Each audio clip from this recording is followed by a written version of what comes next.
Hello, everybody, and welcome. Thank you for coming. I almost didn't make it. I was born, by the way, with the Saturn-Pluto conjunction, the one that was in 1947, and well, actually Mars, Saturn, and Pluto. And so it's been interesting because I know that there's so many really excellent astrologers have written a lot on the timing and the eclipses and the nodal conjunctions and all the text talk. And I was reading a very good article and by a fellow, and I can't remember his name right now, but I will. And I thought, okay, this kind of covers it all. And what I want to do today, because this is what's happening, is that every single one of us is experiencing a cyclic pattern.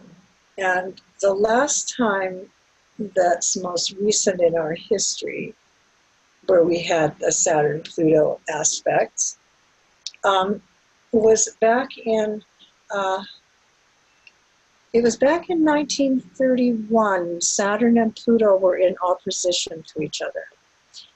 And then they became conjoined in 1947. And so what we saw in the buildup, and it was also when Uranus had entered Taurus as well, March 7, 2019. And the last time it was in Taurus was June of 1934. So what we're looking at in the planetary zone is a kind of repeat on the evolutionary experience, because just because I have a Saturn-Pluto conjunction that's in Leo, it's not on the nodes, but this particular Saturn-Pluto conjunction that we're having right now, January 20th, 2020, nice numbers, is very different because the nodes of Pluto take about 1,000 years to evolve, to go through the entire zodiac. And so what we end up with is a very memorable period of time in the 60s, and I've shown this photo before, where we had an incredible uprising. And Saturn itself, was opposite to Uranus and Pluto during this time. When I was like in my late teens and early 20s, when we had an incredible attempt at a collective global consciousness transformation. This is not always going to work, just because some few sort of revolutionary people who have the very best of intentions are making gestures like this girl with the flower, offering it to the guys with the guns, and they're going, what do we do with this? What do we do? And so nobody's really engaging in a dialectic. And this was 1967. And so we're looking at like 50 years ago. And so when Saturn and Pluto are together, we can look back to the most previous ones, like I had a list here of October the 5th of 1914. Let me just move ahead, get off this. This is an ephemeris. I printed this out of Astrology, so it's a little wonky. But it starts February 12th. It should be January 20th, because that's when the first real actual conjunction took place. But it shows you how long these aspects do last. I mean, they last for months and months. This is not, like a Mars transit where, you're being careless and you cut your finger. This is a universal change. I'm not even going to say global, because it has more to do with the entire universe as it does with each of us. And as I said, I was born with a Saturn-Pluto conjunction with Mars. And I think that's why I've been so anxious, along with most everybody I've actually spoken to, who are friends or not, um, about what's going on, because we don't know what it is. Carl Jung, when he was writing and pondering the onset of in the 30s, 1931, when there was the Saturn-Pluto opposition on the notes, he was, writing to people saying, don't introject the collective unconscious because it can make you ill. And so I think today that's what I wanted to really talk about more than the technicalities of the Saturn-Pluto conjunction, because a lot of people, a lot of people actually will have something to say, and I really want to hear that and make this talk, because usually I lecture, I talk, and I pictures and so on. But I'd really like to share with others so that other people who are going to be listening and watching this, aside from you who are here present, I think you're going to find a great deal of consolation in we're not alone, yeah? And we can say all sorts of horrible things about whatever country we're living in, but the fact is that those of us who are doing things like astrology, attending talks like this, we're really making a difference, yeah? And this all kind of began during Saturn opposite Mars, Saturn, and Pluto. During the 1960s, this happens, and then what comes later was, in 2010, was that big square that we were all talking about then, between Mars and Pluto and Uranus. And so you see, nothing comes out of nowhere. Nihil non nihilo. Nothing out of nothing, in Latin, just to be boring. But you'll see that back in 2010, and here we are now at 2019, and coming into 2020, so it's 10 years later, we are actually now at this place, because this picture I created for a seminar in that time frame, in 2020. And so now I get to live to see the results of it. And so what's happened is that the transit of Saturn has moved along to make a conjunction to Pluto, but in a much later degree because Pluto moves slowly. Now, the other thing that's technical that I needed to remind you is that I have read somewhere where somebody said that Pluto-Saturn cycles are every 30 years. Actually, that's not the case, and the reason is because Pluto's orbit to the ecliptic is at a hugely 17 degrees slant to the level part of that. Venus is 7 degrees, Pluto is 17 degrees to the ecliptic. As a result, that's why now, those of you doing charts and watching your own chart, you'll start noticing that Pluto is taking longer and longer to move forward. It has gone from the typical, the 3 outer planets had for about 30 years, exact 3 times passing the same degree, retrograde direct, retrograde direct. Now Pluto is actually making 5 passes over the same degree. And as it elongates, and this is where you can be cheerful, that if you were born and when Pluto is transiting Taurus, it would last 30 years of Pluto transit. And so it makes me think, should look back at the last time Pluto was in Taurus. Because when it was in Scorpio, for example, it was only, it was like a typical 3-year transit over the same degree exact. And so now we're getting this elongation, because Saturn goes around very regularly, every 29.5 years. But what's happening now is really quite unusual in that it's not going to happen again for a very long time. Um, October 5th, 1914, Pluto and Saturn were conjunct at 2 Cancer. Now, we all know what was going on in 1914. It was the beginning of the World War I. August 11th of 1947, it was at 13 Leo, a Saturn-Pluto conjunction. And then again in November of 1982, it was at 27 Libra. And so the Saturn-Pluto conjunction occurring in 2020 is unusual because, as I said, it's about 1,000 years for Pluto's nodes to return. And this is a lovely picture. It's Goya of Kronos. Kronos, not Saturn. Saturn became evolved. Kronos devouring his children. And then these great sort of plane of fire and flame and oblivion. And a picture of Kronos leading.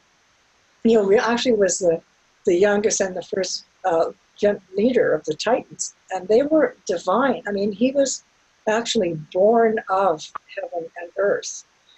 And he overthrew his father, and in doing so, he put himself in a very dangerous position because the children declared war against him. And so Saturn has a very negative kind of reputation, in the sense that, you know, we often think of it as being, you know, part of depression. Yes, because it means to press down, depression. Jung talked about that a lot because he suffered from rhythmic and recurring depression, out of which sprouted incredible inspiration. Pluto wasn't sighted until 1931. Okay, and so in that time frame, there was a tremendous amount of social and global change. And I'm just showing that, and I'm showing you the discovery chart of Pluto because you'll notice that Saturn is at 8 Capricorn. It's, you know, within orb, within a few months, opposing Pluto and squaring Uranus. So what we're looking at is an ongoing repeat of cycles, which, of course, what you're best advised to do is to read my friend Rick Tarnas's book that's on Cosmos and Psyche, and that has a lot. I mean, his researchers have looked up and found all the various formations of and cycles going back a few thousand years. So we really get a good picture in that book, even if we just look at the diagrams of and the dates. But you see, this is why Pluto is so weird, in the sense that when it's making a conjunction or in an opposition, let's say, to Saturn, it's not in orb as the other planets are. It's because it has an odd orbit, which is why they've been trying to throw Pluto out as a planet for forever. But it does move inside the orbit of Neptune, and there's a period of sort of calm. But by and large, this would be, for instance, where it was a standard sort of 12 years in Scorpio, and then this would be where it's a 32-year period in Taurus. So we end up with a really very irregular battle going on between the sighting of Pluto and what's going on right now with the Saturn conjunction to it. Now, in my mind,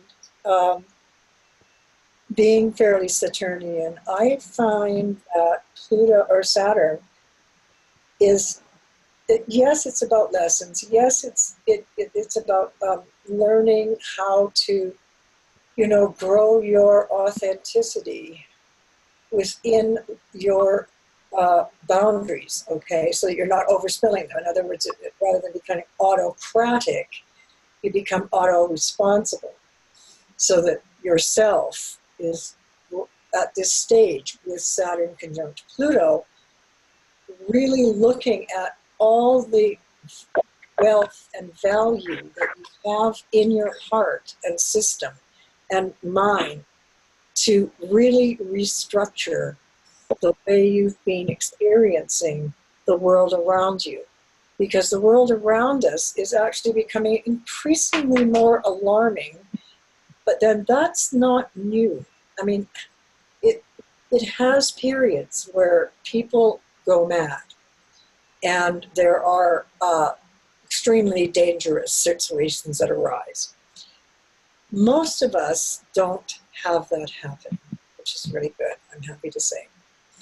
But what most of us do have is periods of terror, fear, anxiety. Who am I? What am I doing? What am I supposed to do now? And so what we're looking at is we have to look at our depth of resources, Pluto, and what we really, really do have buried within ourself and in our psyche. And also we need to look at Saturn. How can we control, which is a good word for this case, control our anxiety and fear? And my way of thinking is talk to somebody. Reach out. Don't hide. Isolation is the worst thing that can be done under this transit. And it's the first thing that most people actually fall toward in this time frame, is that they fall towards self-protection, defense, mechanisms that will alienate us from another or others, that we are feeling alienated because of other people's behavior. We have to really be very, very conscious that, you know, there are always going to be daimonic forces. Now, daimon, D-A-E-M-O-N, actually means spirit. Okay, but it's used as a sort of in a demonic way. In other words, the spirit of the dark. Okay, and when we look at this picture, I mean, it's a really creepy picture. It's real scary, and I think worth looking at. But look at this strange creature that's flying in. And then there's the owl, like seeing in the dark, and then the white horse lapping, and then the fates, the three fates, all sitting. And there's all sorts of little creatures hiding in here. So, but Hades wasn't a bad guy. Pluto, Hades, drew the short straw when he and his brothers were dividing up their domains of rulership. And their domain of rulership, between heaven, earth, and the seas, they drew straws. And so Zeus got the heavens, and Poseidon got the seas, and Hades got the underworld. And so Hades is, in fact, if we look at it, is the guardian of the soul as it's in between lives, in between embodiment, in between incarnation. And I've even written here, one of the most powerful ways of using Pluto is to not fall victim to what Jung called the global psychosis, to remain a philosopher, a lover of wisdom, truth, beauty, knowledge. Those of you who are here listening, those of you who will be listening at some other time, we're all these lovers of wisdom. And so we really have to pay attention to the part of us that has extraordinary strength, that can live through anything. Because what we're going to be seeing is not for any of us who are here in this room, and I would say this when I was at a conference. I mean, we're fortunate. Look at us. We're sitting here talking or listening or, exchanging with people who think good thoughts, which doesn't mean that you don't get in a bad mood and think, like I just want to go up, knock that guy's mailbox over or something. Yeah, you're allowed to have those feelings. But not to kill people, to hold them up at the border so the children die and things like that. There's just a lot about Pluto because, the interesting thing about Pluto is he had a vision in 400 BC, Democritus, that it was possible to see that which is not seeable. He was the guy, Democritus, opened the door to seeing the unseen. And here we are at this point, seeing the unseen. There's me, and all the cool stuff's over there. Yep. That's what it feels like. Oh, now what I want to do, seeing as I can leave that there, is I wanted to ask you if some of you would like to share some of your feelings and experiences with knowing that the Saturn-Pluto conjunction is coming, with all of the attention being focused on it, and if you have like a if Saturn and Pluto are conjoining a planet or an angle, the last 2 clients that I've done, because I did a special on Saturn-Pluto conjunction chart reading, and it was lovely. Several people responded, and then my very long-term old client, extremely good person, with Saturn-Pluto coming to his midheaven, which we've been talking about for a couple of years. So that now it's here. What do we do? So it would be great if we could open up for some questions, because all the data is available. You'll be able to find it, all the historical. But I'd like to know what's going on now with us. So if we could open the sort of door, if you will, to the experience of Saturn and Pluto, in specific, if you have it conjunct or involved with another planet. Can you share with us?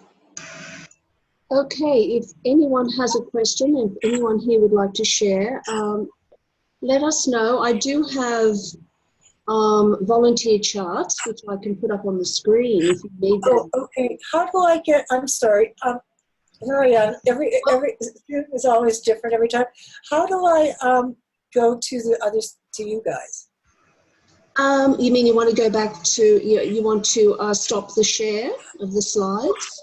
I think so. I think that everybody got it, right? Okay, but you do have the last slide, though, of your details. There we go. Anybody who wants to take. My recommendation for the training courses is course number 2, because it's the archetypal psychological astrology that I've introduced and created. And it was a wonderful class, And so feel free to go to my website. I've got tons of articles. I have one on Neptune that's particularly relevant for right now, because it's about being in liminality, which was Jim Lewis's, my astrocartography friend, good friend. Used to talk about liminality, because it means you're not where you used to be, but you're not where you're going to be. You are somewhere in between, like Odysseus in the middle of leaving Troy and getting to back home. It should have taken him a couple of weeks to sail it, and it took 10 years.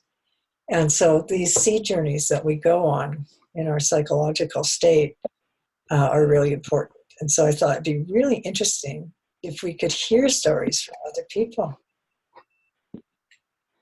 Yes, it would be good. Just let's just give us a few moments to, let's just wait for someone to come.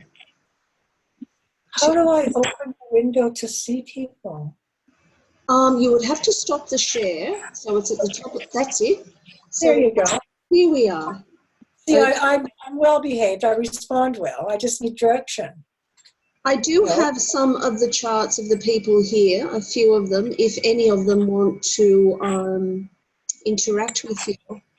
So let's see who comes forward. Oh. I can say something. Yeah, please. Fantastic. You're always there for me. I love it. Hi, Erin. So the last Saturn-Pluto conjunction did not affect any of my planets. However, it was very close to my part of fortune. It was in Libra? When it was in Libra, exactly. And Right. the exact day of that conjunction, I hurt my back.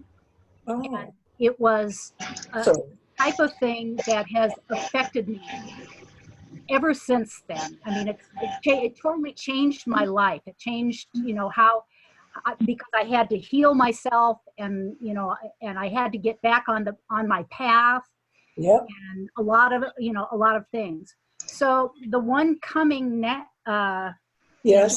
in January is just on my descendant, and, Oh, and it is quincunx to my Venus, almost exactly.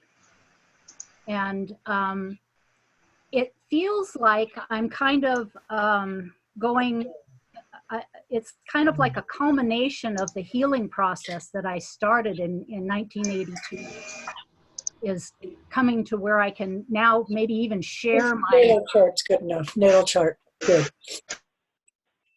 Ah, yes, there you go. Saturn, Pluto coming up to your descendant. And it's, yeah, quincunx to Venus. and trine Saturn. I was going to say trine to Saturn. Right. Well, several things. The way you allow other people into your life is going to change tremendously. And that's because the seventh house is up the reflection of the self, first house. And so the seventh house is about people who could speak on your behalf. They're your advocate, okay? Like a lawyer, for example, a friend who is intimate enough that could speak for you. Let's say you couldn't speak and they could speak for you. Your lover, a partner, a very good friend, somebody who is really close to you, or people who fall into the zone of the other. And your own experience of that is going to change. Other people aren't going to change it for you. Yeah. So I wouldn't expect there to be any like global disasters around relationships, but I would expect that you would want much more depth than you might be, that you may not have been able to cope with at a younger age. That you'll be experiencing the opportunity to make a big adjustment between your pride of Venus and Leo conjunct Pluto and work that into the trine to Saturn in the third of being able to communicate better what your needs are and thereby not being so trapped. I think that this is a breakthrough transit for you. And of course it lasts for a couple of years. But it's also, with Mars in Scorpio, right on my sun ascendant, I would think that your need for, much closer relationships as opposed to, say, social interaction is also going to deepen because it will affect your Scorpio house. It's a Saturn-Pluto conjunction. Have you noticed that? That is pretty right on. I do. I kind of feel like I'm wasting my time if a relationship is superficial. Yes. I'm sorry, I agree. I mean, well, actually, a good superficial relationship with a bookseller or, you go into the bank or it's the UPS guy, that's great, but that's not a relationship, is it? Exactly. Yeah. And It's I can do that. I can do the superficial. Gemini moon, you Mercury, can. Libra, I can do that. Of course But you can. that isn't what I prefer. And so your needs are now being reformed and you're much more willing to own them. Yes.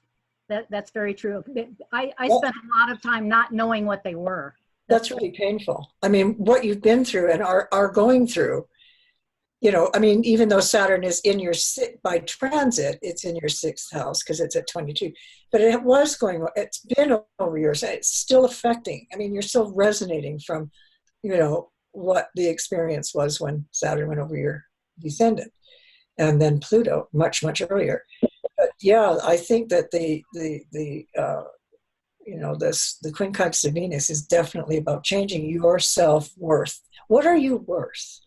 Are you worth wasting a bunch of time on somebody that because you're feeling obligated or guilty? Is it because, whatever. Yeah. So these are the things that really cross your mind. Yes, thank you. Awesome. That very true. Oh, thanks for sharing, Sue. That's wonderful. Absolutely. Thank you. Okay, we have someone else who'd like to share, Erin. We have Carolyn. I'll just find her chart. Hi, Erin. So, Hi, Erin. You're wearing a lampshade for a hat. Is this a party or what? I am, and I've got a cat on my shoulder. I know. Where's your bill? Your bottle? Your drink? Yeah, you're supposed to drink.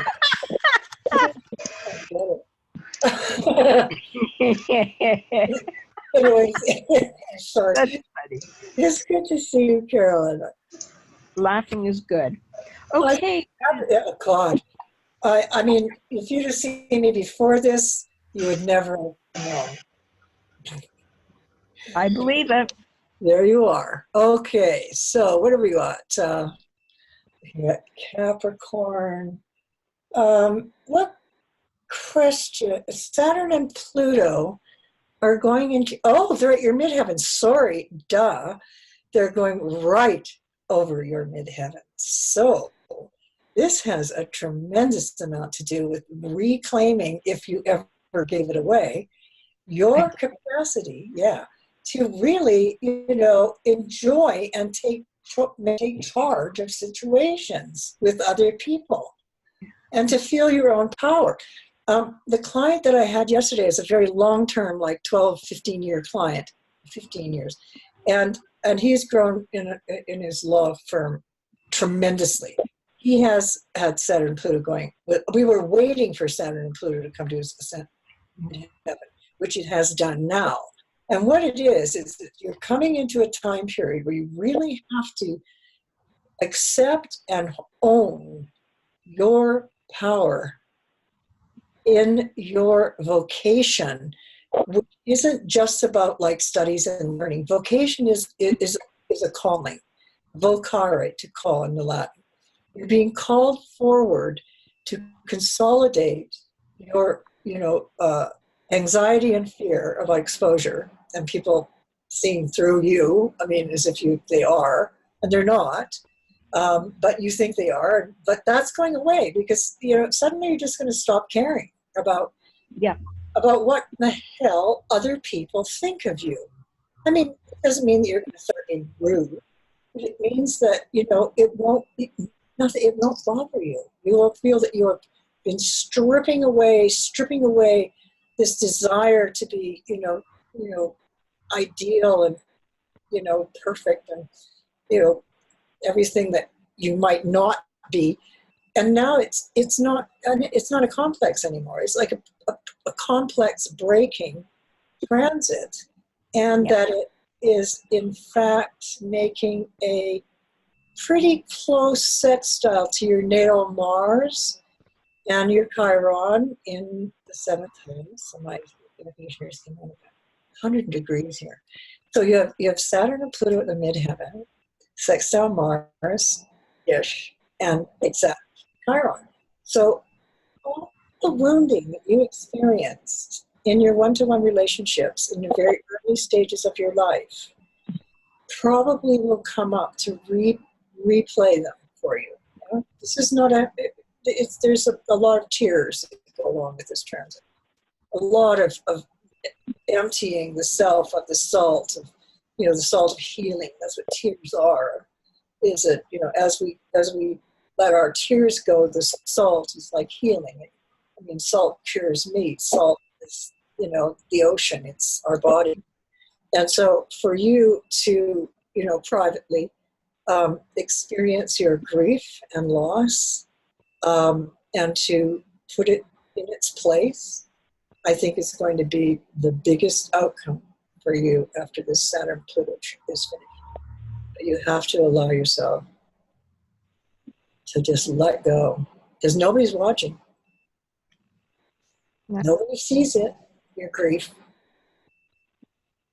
And there may be even a few people you can share it with, you know, understand.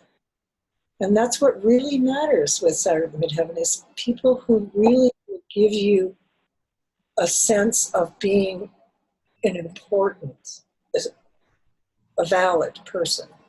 Yeah? So, I have a shrink who looks like a 12-year-old Yoda. And I don't even have to drive into town. I sit where I'm sitting and we talk. oh, okay, And on Skype. And no, not even. Just, I mean, I did go to him. I lost my mind when Pluto really first hit my midheaven in 2015. Uh-huh. And I left my teaching career overnight. I didn't know I was going to do it. Right. All of a sudden, well, they were talking strike, and I'd been through a strike in 83. In 83, there was the strike. The love of my life left. Wow. I started towards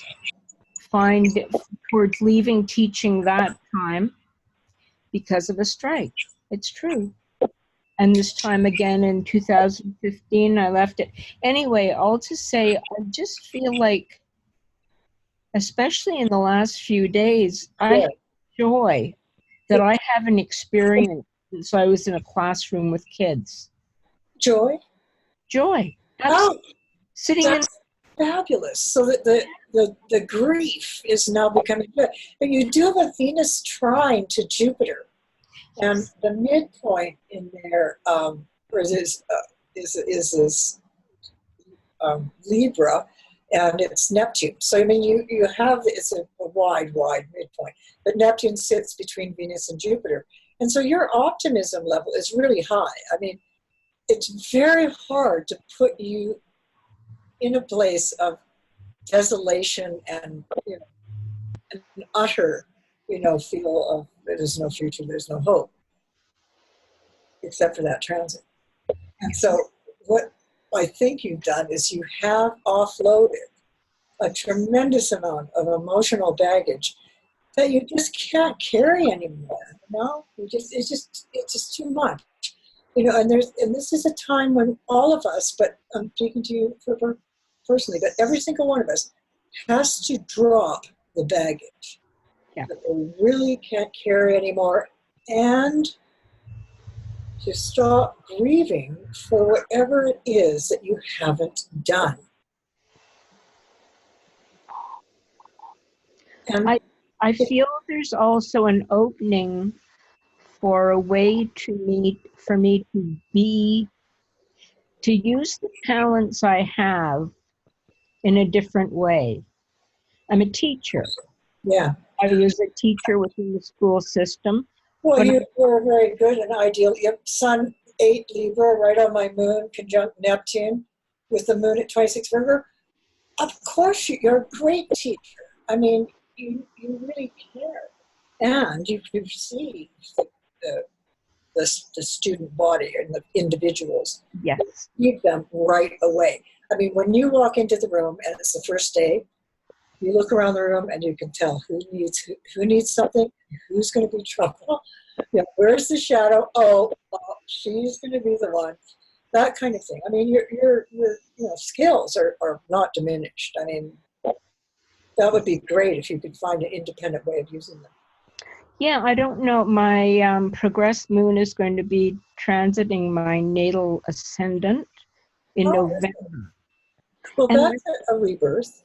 Yeah, there's a few things happening that I've noticed besides, that have come up when I've been doing my moon rituals and things, that there's a real opening, and that there'll be some way I can be of service without losing myself. That was always the... It's really when people would look at this, they say, oh, Mars in Scorpio in the 7th house, gee, you must be really argumentative in relationships. No, you are very, very controlled, and you really are terribly aware of wounding, and you don't want to wound others. That's what your Mars is about. And so, yeah, I think that what you're talking about is moving closer to the next level. I mean, I really, really encourage everyone to read the article on Neptune on my website, because it is about being in between. And I love that. it's, I'm sorry, I have to admit, it's literary. I love it. It's beautiful. And I went into I still smoke, roll my own. Went into my smoke shop, and the woman was giving me a CBD because I might have to have a second hip replacement on my left hip. That's my Saturn Pluto going on. And I went in there and I was getting a CBD to take. And we were talking, and she was saying, I told her about the article, and I explained what it was about, and she said, "Oh, I've been like that for years." I said, "Read it." I said, there is a place in the middle of the sea for you, you know. So yes, your transition. Carolyn, thank you so much for telling me. Thank you, Erin. Such a pleasure, always. It is. I'm very familiar with you. Thank you. And I do like your hat.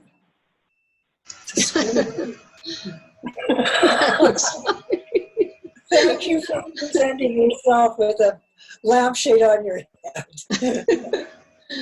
So we have one more question. We're going to look at Wanda's chart, so I will grab that in a moment. And Wanda, would you like to go ahead, please? Hi, Erin. Wanda. Yeah. Well, the Saturn-Pluto conjunction will be happening in my 5th house. I can't see anything except Yes, for... okay, hang on. Wait a sec. Let me get... there you are, Wanda. And you've got the Saturn-Pluto conjunction is in your 5th house, and it's making... wow, trauma. Oh, you were born during the revolution. Yes. So you're about 50. Yes, 53. Well done. So what's your question? Let's see. I guess since it's a sextile to my Mercury. Yeah, and my node axis and the Neptune conjunct the south node. I guess I'm kind of looking at that. Right now I'm kind of going through a complete questioning period of everything. Oh, really? I see. I understand. I know it well. So there it is. We've got Pluto in a sextile to the trine of, sitting at the midpoint, really, of Neptune, trine, Saturn, and Mercury. And I think this has to do with something deeply reincarnative, if you will. In other words, that you need to give birth to yourself in a new way. And it's very painful. I mean, anybody who's actually given birth, because it has been trining your Pluto Uranus rising, okay? And, when you're born with Uranus and Pluto rising and the Saturn in opposition to it, the revolution that took place, whether you were actively involved in it or just, thinking other thoughts, it's actually coming up now for you, because we've got, it's been trining your Pluto Uranus, now it's moving to sextile Saturn.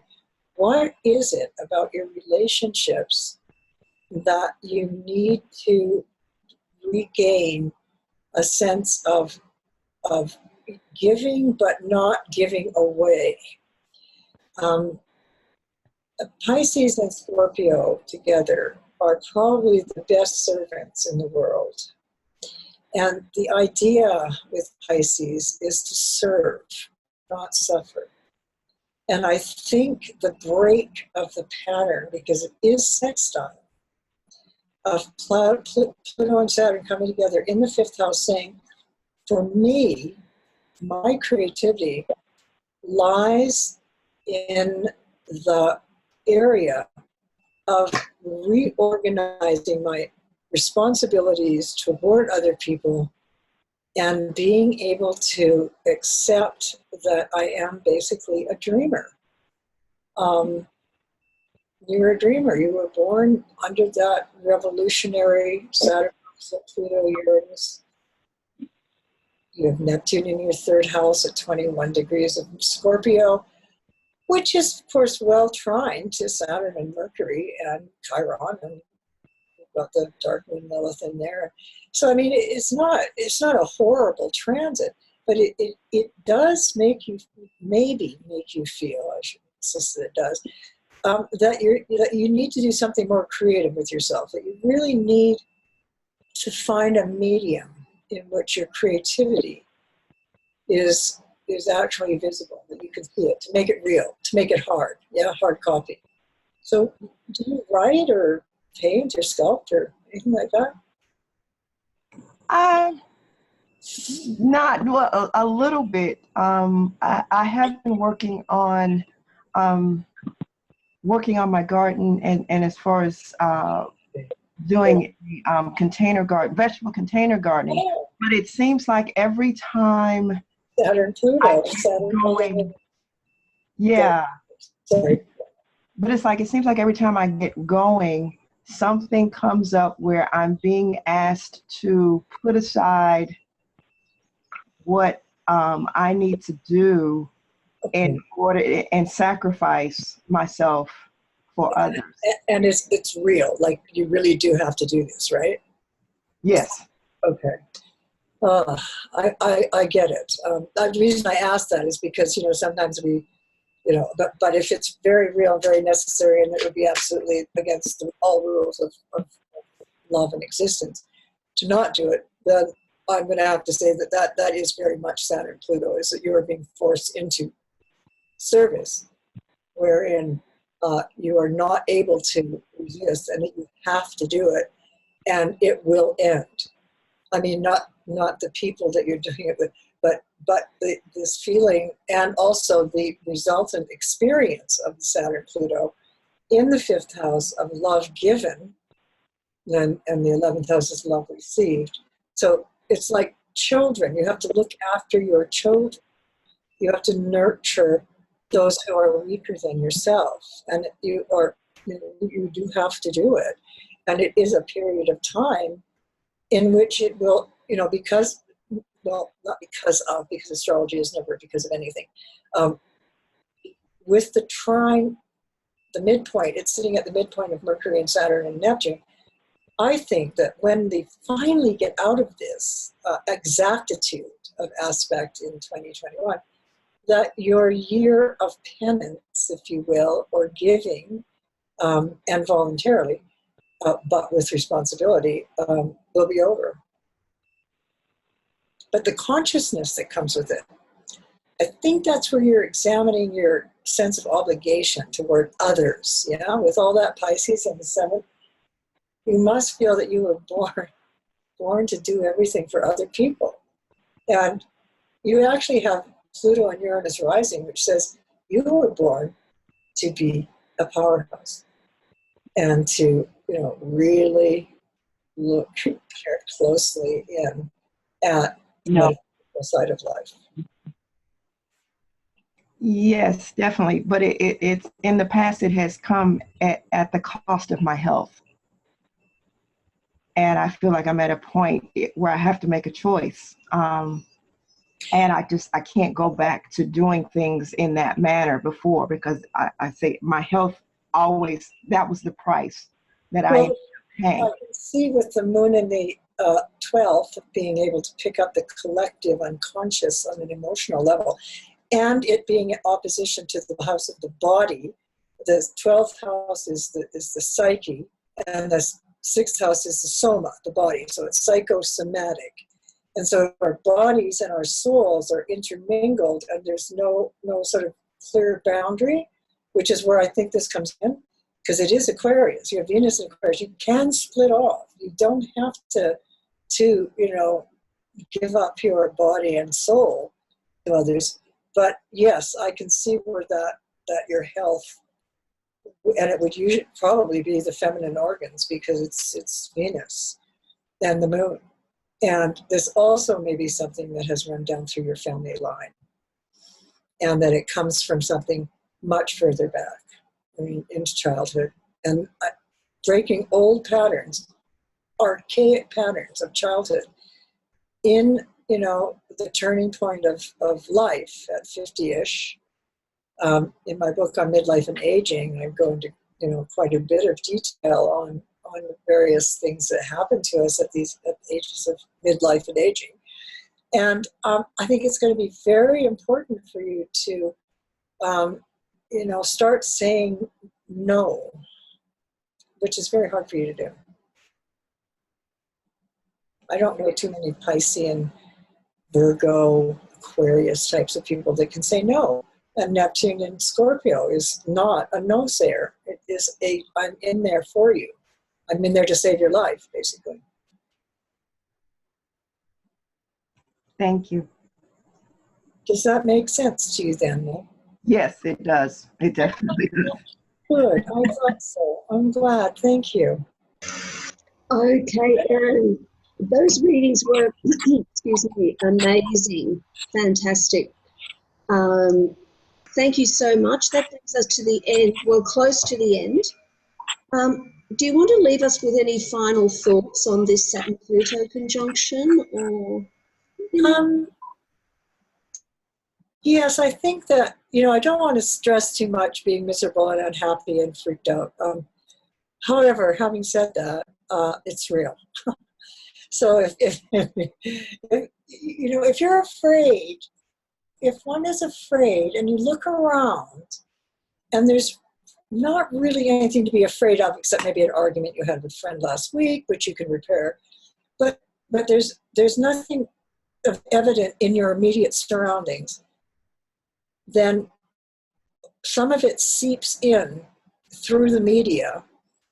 And I have become very discouraged because I don't watch the news, but I do get up in the morning. I like to look at my iPhone and I check, The Guardian and the BBC and NPR.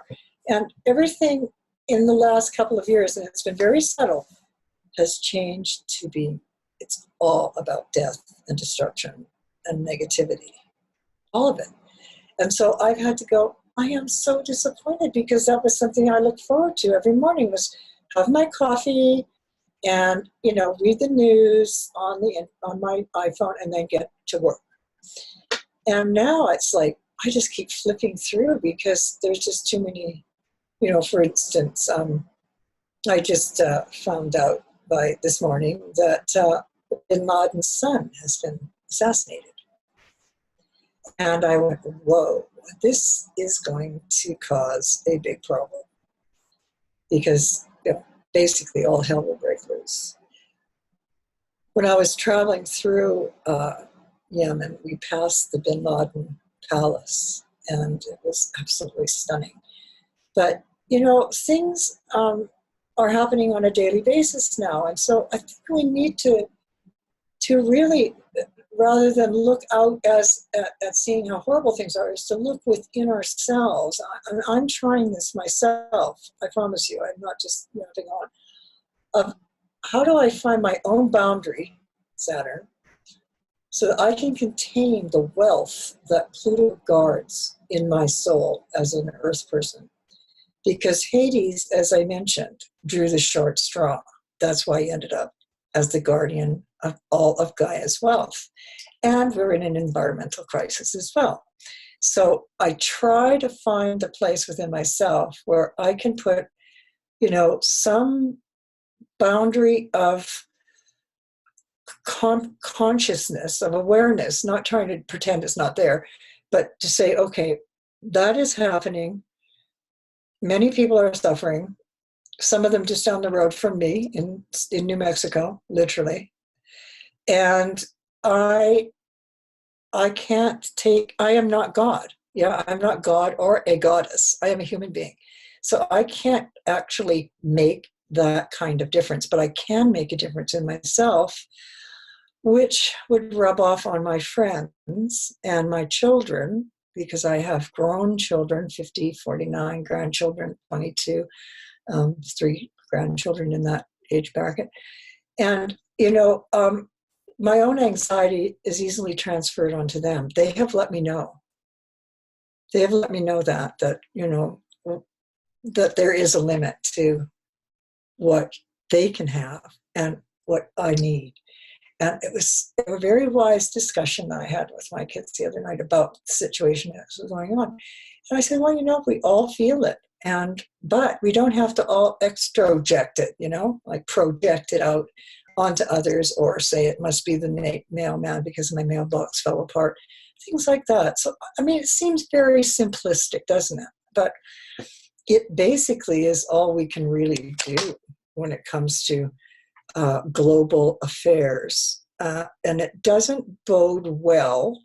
Now, there's no point being silly, but it also means that we have to really use Saturn as a personal boundary to contain our own wealth. That's basically what I think we can, in part, do. That's wonderful. Thank you for that advice. And if I can quote you, you said we need to draw on extraordinary strength and not fall victim to the global psychosis. So I love that. Thank And you. I'd like to thank you so much for doing this Zoom meeting with us, and we're looking forward to seeing you again in the future. And Thank you. would you all please thank Erin Sullivan, everyone? Thank you, Erin. That was just wonderful, as always. Oh, thanks so much. I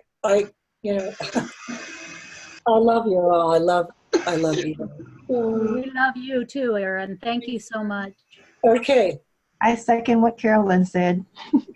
Thank you. Thanks so much.